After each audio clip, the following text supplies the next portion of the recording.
Hello guys, आपका मेरे channel smart study में स्वागत है। तो क्लास 9th का साइंस का मिड टर्म का जो एग्जामिनेशन है उसके क्वेश्चन पेपर को हम सॉल्व कर रहे हैं। तो यहाँ पे ये सभी क्वेश्चन सॉल्व कर चुके हैं, उसका वीडियो मैं बना चुकी हूँ। लास्ट का हमारे क्वेश्चंस रह गए हैं जिनका वीडियो बनाना है। बाकी सभी क्वेश्चंस के वीडियो आपको मेरे चैनल पर मिल जाएंगे। तो उसमें 34 क्वेश्चन हम लास्ट में करेंगे, उसके आंसर उससे पहले आगे के क्वेश्चन करते हैं। हिंदी और इंग्लिश मीडियम दोनों का ही हम आंसर जो है वो साथ में कर रहे हैं। तो आइए देखते हैं 35 क्वेश्चन यहाँ पर क्या कहा गया है। निम्नलिखित प्रेक्षणों के एक कारण बताना है हमको। क्या है फर्स्ट क्वेश्चन, नेफ्थलीन की जो गोलियां हैं बिना कोई ठोस छोड़े समय के साथ ही गायब हो जाती है। कि क्या क्वेश्चन है, देखो क्वेश्चन ध्यान से समझो कि जो नेफ्थलीन की गोलियां हैं वो ठोस होती है लेकिन कुछ समय बाद में वो गायब हो जाती है। हालांकि हमें पता है कोई भी चीज़ पहले ठोस से द्रव में आती है और द्रव से फिर वो कहाँ आती है, गैसीय अवस्था में आती है। लेकिन यहाँ पे वो ठोस से सीधा गैसीय अवस्था में चली जाती है और इस कंडीशन को हम ऊर्ध्वपातन कहते हैं। उसके बाद देखो, हम कई मीटर तक दूर बैठे इत्र की गंध प्राप्त कर सकते हैं। किसके द्वारा होता है ये? विसरण द्वारा। कि हम कुछ दूर तक होते हैं, जैसे अगरबत्ती अगर रूम में लगाई जाती है तो पूरे कमरे में उसकी गंध फैल जाती है, तो विसरण कहो या इसे प्रसार कह सकते हो आप, ठीक है। उसके बाद में देखो क्या कहा गया, लोहे की अलमारी कमरे के तापमान पर ठोस होती है। जो लोहे की अलमारी है कमरे के तापमान पर ठोस क्यों होते हैं? क्योंकि उसके अंदर जो कण है उनके बीच में अंतरा आणविक बल जो है उसका आकर्षण क्या होता है, ज्यादा होता है, जिसकी वजह से वो ठोस हो जाती है। निम्नलिखित ताप को केल्विन में पैमाने में हमें करना है चेंज। जब केल्विन में चेंज करना होता है तो हम क्या करते हैं, 273 को प्लस कर देते हैं। तो देखो 25 में 273 प्लस किया तो 298 केल्विन आ गया, और 373 में 273 प्लस किया तो 643 केल्विन के जरूर लिखेंगे आप। इसके अथवा में क्वेश्चन दिया है जिसे हम देखते हैं, फिर हम इंग्लिश मीडियम में करेंगे क्वेश्चन। कमरे के तापमान पर जल एक तरल है क्योंकि उसके अंदर क्या है, कमजोर आणविक बल मिलता है। 273 केल्विन बर्फ समान तापमान पर तुलना में ठंडा करने पर अधिक प्रभावी होता है। देखो क्या कहा जा रहा है कि एक बर्फ 273 डिग्री बर्फ है, उतना यहाँ पे हमने बर्फ ले ली, यहाँ पे हमने ठंडा पानी ले लिया 0 डिग्री टेम्परेचर पर, या ये 273 पर। तो ये बर्फ में क्या होगा, ये ज़्यादा अधिक ठंडी होगी बजाय किस पानी के। क्यों? क्योंकि इसमें क्या होती है, गुप्त ऊष्मा होती है। हम एक कप के बजाय तश्री में तेजी से गर्म चाय या दूध पी सकते हैं। मतलब कि एक कप में चाय या एक तश्री, एक प्लेट में जो चाय है, हम चाय इसमें जल्दी पी सकते हैं। क्यों? क्योंकि इसका सरफेस एरिया बढ़ गया। क्या हुआ? बाह्य स्तरीय क्षेत्र जो है वो बढ़ गया, जिसकी वजह से चीज़ें जो है वाष्पीकरण जल्दी होगा। वाष्पीकरण जल्दी होने की वजह से चीज़ जो है वो जल्दी ठंडी हो जाएगी। अब इनको हमें सेल्सियस में बदलना है। सेल्सियस में बदलना है मतलब -273 करना है। तो 293 - 73 20 सेल्सियस आ गया, और वो 470 के -273 197 सेल्सियस आ गया। एक बार इंग्लिश मीडियम में यही क्वेश्चन देख लेते हैं। बाकी भी क्वेश्चन बहुत अच्छे से समझाए गए हैं, आप वहाँ से अच्छे से समझ के कर सकते हैं। इंग्लिश मीडियम में देखते हैं। Naphthalene balls disappear with the time without leaving any solid. तो क्या है, इस कंडीशन को क्या कहते हैं, सब्लिमेशन। सब्लिमेशन में यही होता है, सीधा जो ठोस है वो गैसीय अवस्था में आ जाता है। We can get the smell of perfume sitting several meters away because of diffusion। Diffusion के कारण होता है। And iron almirah is solid as room temperature. जो आयरन की अलमीरा होती है वो सॉलिड होती है रूम टेम्परेचर पर। स्ट्रॉन्ग इंटरमोलिकुलर स्पेस फोर्स होता है उसके अंदर, स्ट्रॉन्ग इंटरमोलिकुलर फोर्स होता है उसके अंदर। कन्वर्ट करना है टेम्परेचर को केल्विन में। केल्विन में जब भी करते हैं तो केल्विन में प्लस लगा दो, के प्लस कर दो। तो जब भी केल्विन में निकालना होगा हम प्लस करेंगे, 273 तो कॉमन ही रहता है, तो क्या होगा 273 में ऐड कर देंगे, हमारा आंसर आ जाएगा। इंग्लिश मीडियम में देख लेते हैं एक बारी। What at the room temperature is liquid? Water at room temperature is a liquid, क्योंकि weak intermolecular attraction होता है उसके अंदर। Ice at 273 is more effective cooling than water in the same temperature। latent heat of the fusion क्या है, जो latent heat की वजह से ऐसा होता है। We able to sip hot tea और milk faster from the sources than a cup. Sources ये है और कप ये है। तो क्या है, surface, large surface area, rate of the evaporation high. तो इवेपोरेशन का रेट भी हाई हो जाता है। अगर सरफेस एरिया जितना ज़्यादा होगा इवेपोरेशन का रेट उतना ज़्यादा हो जाएगा और वस्तु उतनी जल्दी ही ठंडी हो जाएगी। उसके बाद हमें क्या निकालना है, सेल्सियस निकालना है। C- याद कर लो, C- मतलब कि जब सेल्सियस निकालना हो तब हमें माइनस करना होगा। तो 273 माइनस करेंगे, हमारा आंसर यहाँ पर आ जाएगा। अब हम देखते हैं 36 क्वेश्चन। देखो 36 क्वेश्चन ये रहा हमारे सामने। क्या कहा गया है, बहुत ही आसान क्वेश्चन है लेकिन बहुत इंपॉर्टेंट क्वेश्चन है यहाँ पर।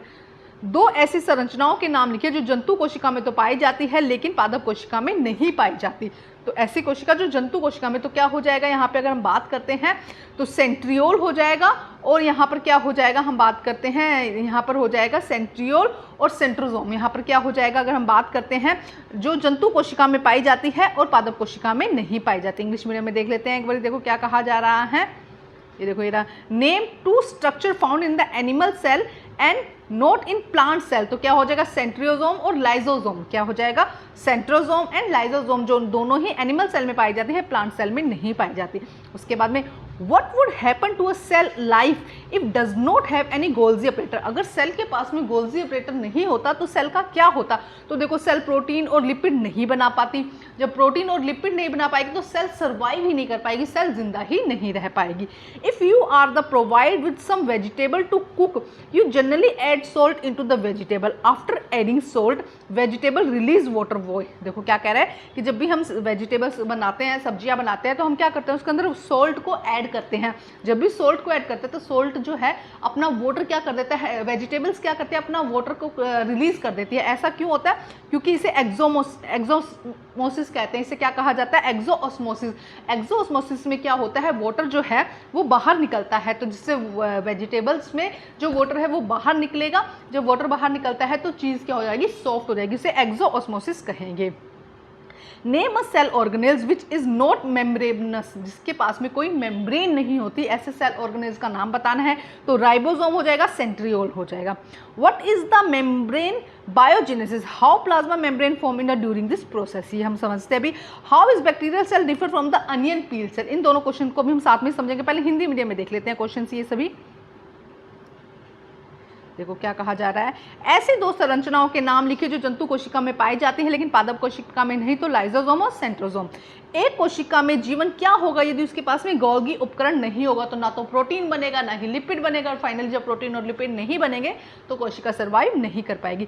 यदि आप पकाने के लिए कुछ सब्जियां प्रदान की जाती है और आमतौर पर सब्जियों में नमक डालते हैं, तो नमक डालने के बाद सब्जियां पानी छोड़ देती है। इसे एक्सोऑस्मोसिस कहते हैं, जिससे पानी क्या होता है, वेजिटेबल से या फ्रूट से जो भी खाने का सामान, उससे पानी क्या होता है, बाहर निकल जाता है।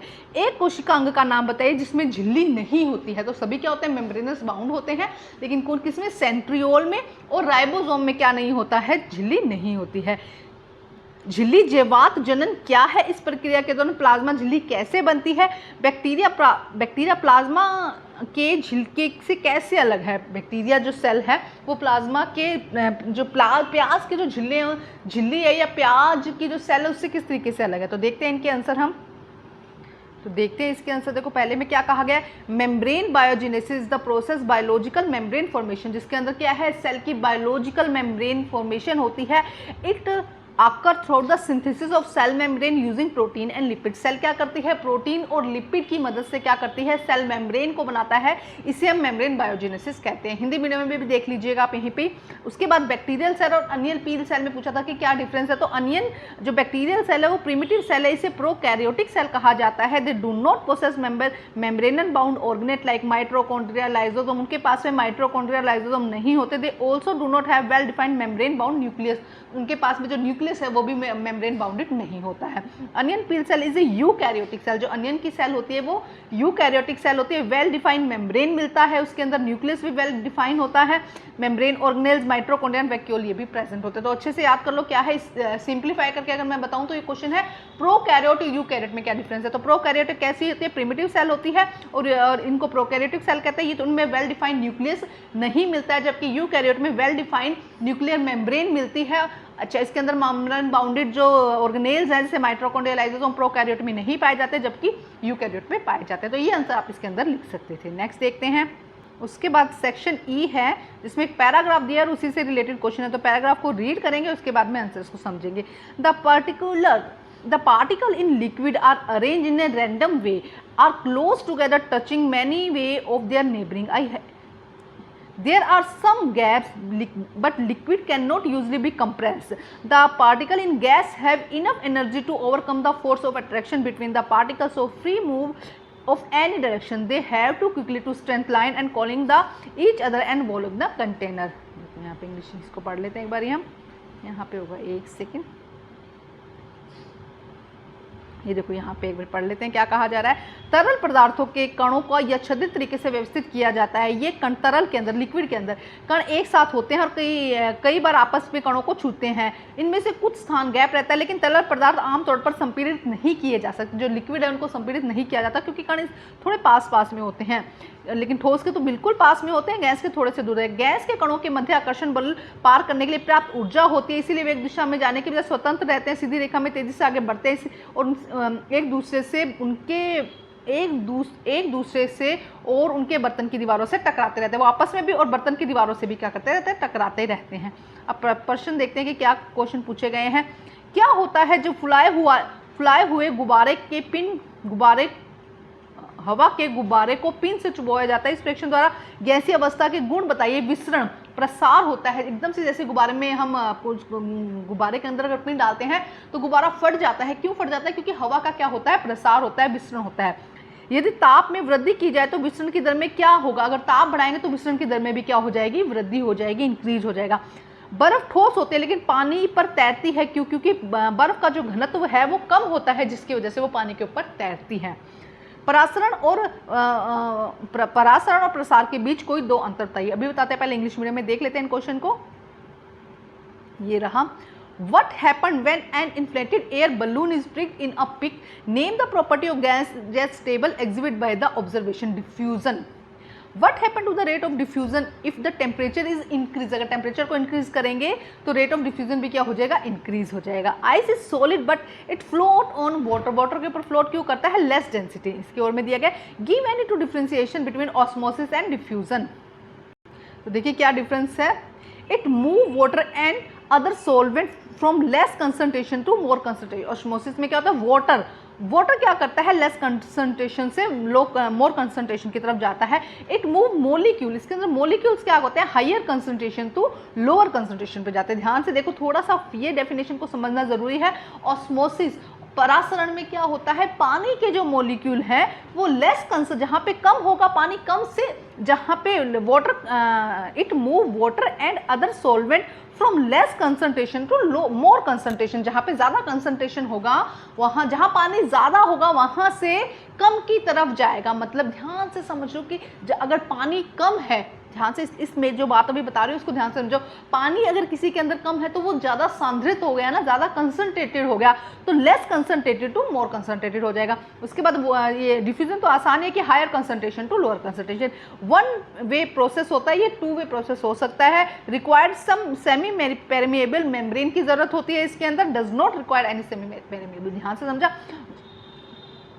सॉरी, क्या कहा गया कि जब वाटर की मूवमेंट या सॉल्वेंट की मूवमेंट लेस, मतलब जहां से कम है वहां से ज्यादा जा रहा है, तो उसे हम क्या कहते हैं, ऑस्मोसिस कहते हैं। और higher concentration to lower concentration जब जा रहा है तो उसे हम क्या कहते हैं, डिफ्यूजन कहते हैं। थोड़ा सा समझ के इसको करना है, बहुत इंपॉर्टेंट क्वेश्चन है। अब 38 क्वेश्चन देखते हैं। एपिथेलियम कोशिकाओं की परत, एपिथेलियम कोशिकाओं की एक परत है जो एक दूसरे से निकटता से जुड़ी होती है, जो सतहों को कवर करने के लिए निरंतर चदरें बनाते हैं। इस तरीके की एपिथेलियम की सेल्स होती है जो एक दूसरे के साथ में क्या होती है, जुड़ी होती है, जो बाह्य पदार्थों के संपर्क में आ सकती है, बाह्य पदार्थों के संपर्क में आ सकती है। एपिथेलियम पौधे और जंतु दोनों में ही होता है। एक एपिथेलियम झिल्ली बनाने के लिए कोशिकाओं को विभिन्न प्रकार की होती है, मतलब एपिथेलियम की जो झिल्ली बनाने के लिए विभिन्न प्रकार की कोशिकाएं होती है, स्तंभाकार, घनाकार, स्क्वैमस, अनियमित, सिलिएटेड, अलग अलग होती है। ठीक है, अब क्वेश्चन देखो क्या है इसके, फिर इंग्लिश मीडियम में भी रीड करेंगे। पहले इंग्लिश मीडियम में रीड कर लेते हैं एक बारी। देखो, epithelium is a layer of cells closely bounded in one another to the continuous sheet covering surface that may come into contact with foreign substance. Epithelium occur in both plant and animal. The cell forming in epithelium membrane are various type, columnar, cuboid, squamous, irregular, ciliated. ठीक है, अब इसके questions को read करते हैं। देखो क्या कहा जा रहा है। देखो ये रहा, रेगिस्तान पादपों में जल क्षय की दर किस प्रकार कम हो जाती है? तो रेगिस्तान जो प्लांट्स हैं उनमें जो पानी निकलने की जो दर है वो कम हो जाती है। उसका रेट कम क्यों हो जाता है? क्योंकि उनकी जो प्लांट की जो सेल होती है उसके पास में मोमी परत जमा हो जाती है, एक वैक्सी लेयर, क्यूटिकल कहते हैं इसको, जमा हो जाती है हर सेल के बाहर, जिससे कि पानी लॉस क्या हो जाता है, कम हो जाता है। कौर कोशिकाओं में किस रसायन की उपस्थिति उन्हें जल और गैसों में अभेद बनाती है, मतलब जिससे जल और जो गैस है वो पार नहीं हो पाते? सुबेरिन की। किसकी नाम याद करो? सुबेरिन की। गोल्जी उपकरण की कोशिका को सजीव अंग क्यों कहा जाता है? इसका आंसर अभी हम देखते हैं, पहले बाकी क्वेश्चंस देख लेते हैं। In desert plant, how does the rate of loss of water get reduced? Presence of waxy coating prevent water loss. Presence of which chemical in cork cell make them impervious to water and gases? Suberin. Why is Golgi apparatus called as secretory organ of the cell? देखते हैं इसका answer देखते हैं। Because it help to transporting protein, protein को transport करने में, protein का स्थानांतरण करने में क्या करते हैं? गोल्जी ऑपरेटर हेल्प करती है आउटसाइड द सेल।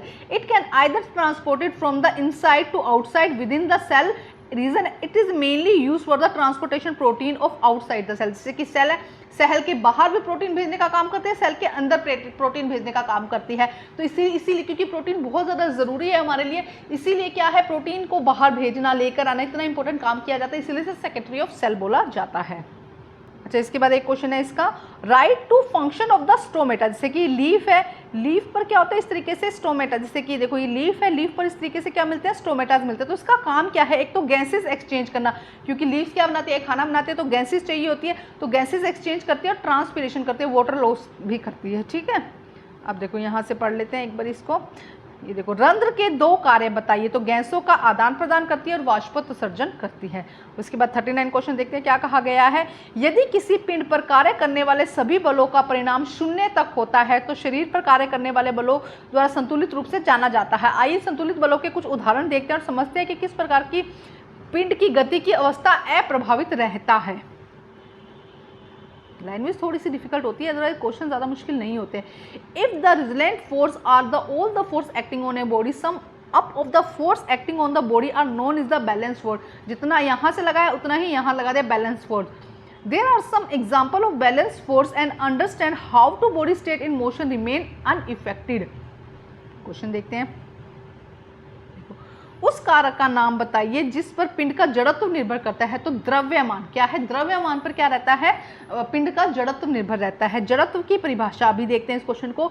जब एक मोटरसाइकिल तेज गति से एक तेज मोड़ बनाती है तो हम एक तरफ फेंक दिए जाते हैं, स्पष्ट कीजिए, मतलब इस तरह से, तो हम एक तरफ मुड़ जाते हैं, तो क्योंकि गति के जड़त्व के कारण। चलती बस से कूदना खतरनाक क्यों है? इसका भी आ जाएगा कि गति की जड़त्व के कारण, कि हम क्या होता है, बस तो रुक जाएगी लेकिन हमारा भी जड़त्व बना हुआ है वहां पे, उसकी वजह से क्या है। इसका आंसर सीधे सीधे शब्दों में लिखो, गति के जड़त्व के कारण। इंग्लिश में देखते हैं एक बारी। Name the factor on which inertia body is dependent mass. Define inertia अभी समझाते हैं। What is the motor car makeup a sharp turn at high speed we tend to the get thrown on the one side explained by due to the inertia of motion। inertia के कारण क्या होता है? Motion के अंदर जो inertia होता है उसके कारण हम एक तरफ बैंड हो जाते हैं या मुड़ जाते हैं एक तरफ ना। Why is dangerous to jump out from the moving bus due to the inertia of motion। क्यों हम भी बस के साथ साथ में मूव कर रहे थे, हमारी भी वही स्पीड बनी होती है, एकदम से कूदेंगे तो क्या होगा? एकदम से जड़त्व का नियम जो है वो उसके अगेंस्ट हो जाएगा, जिसकी वजह से हमें चोट भी लग सकती है। अब हम देखते हैं डिफाइन इनर्शिया। एक लास्ट का क्वेश्चन अभी बचा है। एग्जैक्ट ऐसा पेपर नहीं आएगा लेकिन बहुत इंपॉर्टेंट क्वेश्चन है। इसके 4 पार्ट मैंने बना दिए, ये चौथा पार्ट है, तो जरूर इसको, बहुत इंपॉर्टेंट है, करके जाइएगा आप। तो देखते हैं पहले इसकी डेफिनेशन।